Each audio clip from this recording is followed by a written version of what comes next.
100 साल में पैदा हुई इस महामारी ने हम सबको एक नए स्टाइल में जीने का अंदाज सिखा दिया है और कई सारे स्तर पर अलग अलग क्षेत्रों में हम कई प्रकार के युद्ध लड़ रहे हैं।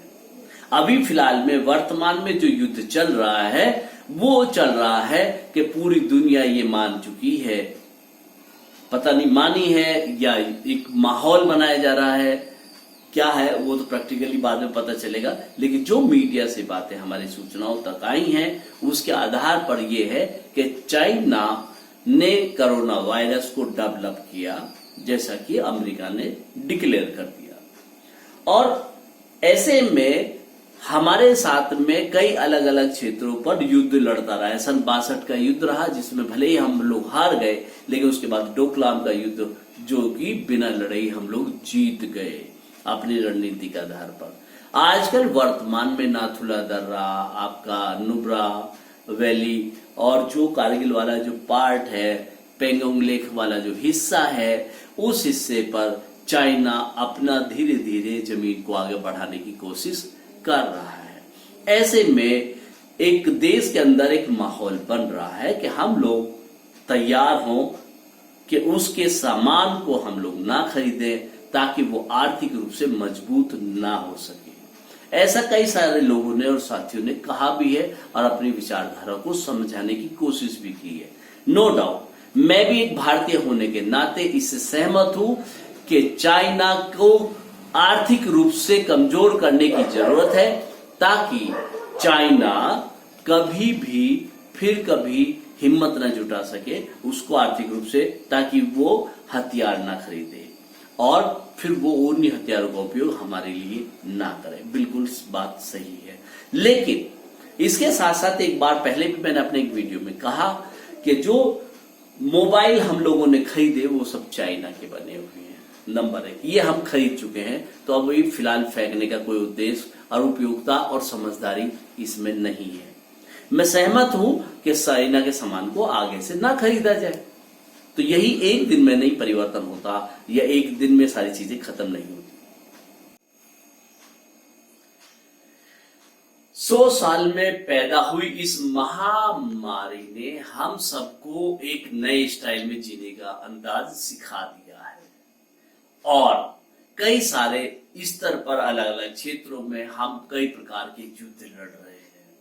अभी फिलहाल में वर्तमान में जो युद्ध चल रहा है वो चल रहा है कि पूरी दुनिया ये मान चुकी है, पता नहीं मानी है या एक माहौल बनाया जा रहा है, क्या है वो तो प्रैक्टिकली बाद में पता चलेगा। लेकिन जो मीडिया से बातें हमारी सूचनाओं तक आई हैं उसके आधार पर यह है कि चाइना ने कोरोना वायरस को डेवलप किया, जैसा कि अमेरिका ने डिक्लेयर कर दिया। और ऐसे में हमारे साथ में कई अलग अलग क्षेत्रों पर युद्ध लड़ता रहा है। सन 62 का युद्ध रहा जिसमें भले ही हम लोग हार गए, लेकिन उसके बाद डोकलाम का युद्ध जो कि बिना लड़ाई हम लोग जीत गए अपनी रणनीति के आधार पर। आजकल वर्तमान में नाथुला दर्रा, आपका नुब्रा वैली और जो कारगिल वाला जो पार्ट है, पेंगोंग लेक वाला जो हिस्सा है, उस हिस्से पर चाइना अपना धीरे धीरे जमीन को आगे बढ़ाने की कोशिश कर रहा है। ऐसे में एक देश के अंदर एक माहौल बन रहा है कि हम लोग तैयार हों कि उसके सामान को हम लोग ना खरीदें ताकि वो आर्थिक रूप से मजबूत ना हो सके। ऐसा कई सारे लोगों ने और साथियों ने कहा भी है और अपनी विचारधारा को समझाने की कोशिश भी की है। नो डाउट मैं भी एक भारतीय होने के नाते इससे सहमत हूं कि चाइना को आर्थिक रूप से कमजोर करने की जरूरत है ताकि चाइना कभी भी फिर कभी हिम्मत न जुटा सके उसको आर्थिक रूप से, ताकि वो हथियार ना खरीदे और फिर वो उन्हीं हथियारों का उपयोग हमारे लिए ना करे। बिल्कुल इस बात सही है। लेकिन इसके साथ साथ एक बार पहले भी मैंने अपने एक वीडियो में कहा कि जो मोबाइल हम लोगों ने खरीदे वो सब चाइना के बने हुए हैं। नंबर 1 ये हम खरीद चुके हैं, तो अब ये फिलहाल फेंकने का कोई उद्देश्य और उपयोगिता और समझदारी इसमें नहीं है। मैं सहमत हूं कि चाइना के सामान को आगे से ना खरीदा जाए, तो यही एक दिन में नहीं परिवर्तन होता, या एक दिन में सारी चीजें खत्म नहीं होती। कुल मिला के अब हम इस चाइना के मोबाइल को खरीद चुके हैं, इसका पेमेंट हम दे चुके हैं, इसका जो लाभ है वो चाइना ने ले लिया है और उसके बदले में जो उसे करना है वो कर रहा है।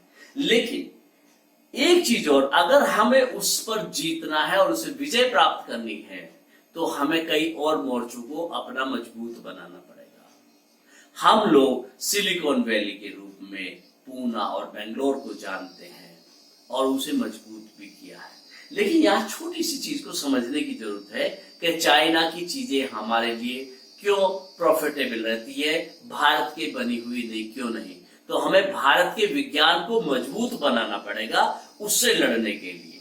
उदाहरण के तौर पर ये एक कैपेसिटर है, क्यों सोनू कैपेसिटर है, ये भारत का बना हुआ कैपेसिटर है। उसका कितना तापमान है इसका 35 डिग्री तक ये सहन कर सकता है, ये 35 डिग्री तक सहन कर सकता है और इसकी क्षमता कम है। लेकिन उसी क्षमता का ये छोटा सा कैपेसिटर यहाँ पर कई सारे लगे हैं, मैं आपको दिखाने की कोशिश करूं।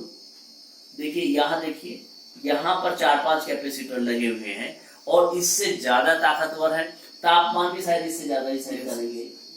ये 35 डिग्री तक का तापमान जो हमारे शरीर के लगभग का होता है, लेकिन इसका तापमान ये ज्यादा तक भी सहन कर सकता है। तो इसके अंदर ज्यादा कैपेसिटर वाले, ज्यादा क्षमता वाले कैपेसिटर लगे हैं और अच्छी क्वालिटी के हैं, ताकतवर हैं। उसी के आधार पर देखें, दूसरा ये ट्रांजिस्टर है। अगर हम देखें तो ये ट्रांजिस्टर है और ये जो ट्रांजिस्टर है, ये ट्रांजिस्टर यहाँ पर एक छोटा सा लगा है, मैं दिखाऊं आपको, ये वाला। तो यहाँ एक ट्रांजिस्टर लगा हुआ है और उस ट्रांजिस्टर की क्षमता इससे कई गुना ज्यादा है। अगर ये चीजें भारत में बनी है तो ये मोबाइल में नहीं लग सकती, छोटे वाले ट्रांजिस्टर मोबाइल में लग सकते हैं। तो क्या भारत अपने मोबाइल खुद नहीं बना सकता? क्या कारें अपनी मोबाइल भारत खुद नहीं बना सकता? अगर हम उसको बनाए और उसकी लागत उतनी सस्ती ले आए तो मैं समझता हूँ कि जब चीन ला सकता है, क्योंकि सारे संसाधन चीन में नहीं मौजूद हैं, सारा खाद्यान्न बाहर से आता है, रॉ मटेरियल बाहर से खरीदता है। मुझे याद है उस जमाने की चीज को, और कि जब कलाम साहब ने एक कहानी सुनाई थी, रॉ मटेरियल आयरन वोर विशाखापट्टनम से हमारे यहाँ का उसमें रेलगाड़ी के मालगाड़ी में ढुल के जापान जाता है और उस आयरन वोर में से, यानी कि कच्चे लोहे में से जो मटेरियल निकलता है, उसमें से जो यूरेनियम निकलता है, उससे परमाणु विद्युत बनता है और परमाणु बम तक बनाए जाते हैं। और मजे की बात है, वो आयरन वोर कच्चा वाला हिस्सा भारत की सरजमी से जाता है, खादानों से जाता है, और जब वही यूरेनियम खरीदना होता है तो हम जापान से खरीदते हैं। तो क्या उस रॉ मटेरियल में से निकालने का तरीका हम लोग अपने देश में स्वावलंबी और आत्मनिर्भर बनाने की पहल के साथ नहीं बना सकते? बिल्कुल बना सकते हैं। तो कलाम साहब का ये जो सपना था वो भी हम पूरा कर सकते हैं और माननीय प्रधानमंत्री मोदी जी की उस बात से भी सहमति मिल सकती है जिसमें आत्मनिर्भरता की बात कही जा रही है। तो बहुत महत्वपूर्ण है ये बात भी। तो इसके साथ साथ में हम क्यों ना इतने मजबूत और सफल हों और सक्षम हों कि हम इस तरह की सिलिकॉन वैली बना सकें। लेकिन क्या हमारी पॉलिटिकल या हम किस लेवल पर इच्छा शक्ति में कमजोर हैं कि मेरठ में लगभग 10 साल से भी ज्यादा हो गए सिलिकॉन वैली की तैयारियां हो रही हैं, लेकिन उस सिलिकॉन वैली का ढांचा खड़ा है, उसमें कोई कंपनी आने को तैयार नहीं है। तो सोचिए कि मेरठ में वो सिलिकॉन वैली भी इलेक्ट्रॉनिक मीडिया का सेंटर भी काफी बड़ा बन सकता है। वो इंतजार कर रहा है ताकि हम लोग ऐसी पावरफुल और क्षमतावान चीजें बना सके ताकि उसका उपयोग फिर हम कर सकें और चाइना को मुंह तोड़ जवाब दे सकें।